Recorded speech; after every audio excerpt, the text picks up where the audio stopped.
KPCC ಅಧ್ಯಕ್ಷರಿಗೆ ಅಸಮಾಧಾನವನ್ನು ಶಮನ ಮಾಡುವ ಹೊಣೆ. ಬಿ.ಕೆ. ಹರಿಪ್ರಸಾದ್ ಅವರಿಗೆ ಹೈಕಮಾಂಡ್ ಕಾಲ್ ಮಾಡಿತ್ತಂತೆ. ಮಂತ್ರಿ ಸ್ಥಾನ ಸಿಗದವರು ರಾಜೀನಾಮೆ ಮಾತುಗಳನ್ನು ಆಡಿದ್ದಾರೆ. ಅಂತಹ ಶಾಸಕರನ್ನು ಕರೆದು ಸಮಾಧಾನ ಮಾಡೋದಕ್ಕೆ ಸೂಚನೆಯನ್ನು ಕೊಟ್ಟಿದ್ದಾರೆ. ಅಸಮಾಧಾನಿತರಿಗೆ ಒಳ್ಳೆಯ ಸ್ಥಾನಮಾನ ಸಿಗಲಿದೆ ಅಂತ ಹೈಕಮಾಂಡ್ ಹೇಳಿಕೆಯನ್ನು ಕೊಟ್ಟಿದೆ.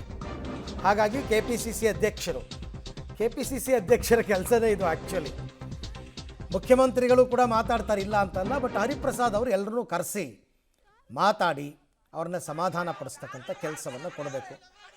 ಒಳಗೊಳಗೆ ಪಾಪ ಕೆಪಿಸಿಸಿ ಅಧ್ಯಕ್ಷರಿಗೆ ಅಸಮಾಧಾನ ಇದೆ, ನಾನು ಮಂತ್ರಿ ಆಗಬೇಕಾಗಿತ್ತು ಅಂತ.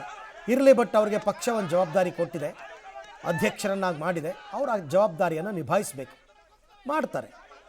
ಯಾರ್ಯಾರೀಗ ಅಸಮಾಧಾನಿತರಾಗಿದ್ದಾರೆ ಎಲ್ಲರನ್ನೂ ಕರೆಸಿ ಅವ್ರಿಗೆ ಮುಂದೆ ಒಳ್ಳೊಳ್ಳೆ ಪೋಸ್ಟ್ಗಳೆಲ್ಲ ಸಿಗೋ ಹಾಗೆ ನಾವು ನೋಡ್ಕೋತೀವಿ ಅಂತ.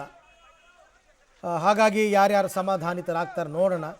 ರಾಜೀನಾಮೆ ಅಂತಕ್ಕಂಥದ್ದು ಆ ಹಂತಕ್ಕೆ ಹೋಗಲ್ಲ, ಹೋದರೂ ಕೂಡ ಏನೂ ಮಾಡೋಕ್ಕಾಗಲ್ಲ. ಸೊ ಹಾಗಾಗಿ ಈಗ ಬಿ.ಕೆ. ಹರಿಪ್ರಸಾದ್ ಅವರ ಪಾತ್ರ ಮುಂದಿರುತ್ತೆ. ಅಫ್ಕೋರ್ಸ್ ಸಿದ್ದರಾಮಯ್ಯನವರು, ಡಿ.ಕೆ. ಶಿವಕುಮಾರ್ ಅವರು ಒಂದು ಸರ್ತಿ ಕರೆದು ಒಬ್ಬರ ಜೊತೆ ಮಾತಾಡಿದ್ರೆ ಸಮಾಧಾನ ಆಗ್ತಾರೆ. ನಾನು ಆಗಲೇ ಹೇಳಿದಂತೆ 2-3 ದಿನ ಇವೆಲ್ಲ, ಒಂದು 2-3 ದಿನ ಆಮೇಲೆ ಎಲ್ಲ ಸರಿ ಹೋಗುತ್ತೆ. ಮೊದಲಿಗೆ ಈಗ ಕಾರ್ಯಕ್ರಮ ನಡಿಬೇಕು. ಕಾರ್ಯಕ್ರಮ ನಡೆದು 19 ಜನ ಹೊಸ ಮಂತ್ರಿಗಳು ಪ್ರಮಾಣ ವಚನ ಸ್ವೀಕಾರ ಮಾಡಬೇಕು.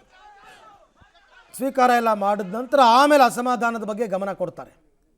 ಅಸಮಾಧಾನದ ಯಾರು ಏನು ಎತ್ತ ಅವನ್ನೆಲ್ಲ ಕರೆದು ಮಾತನಾಡ್ತಾರೆ.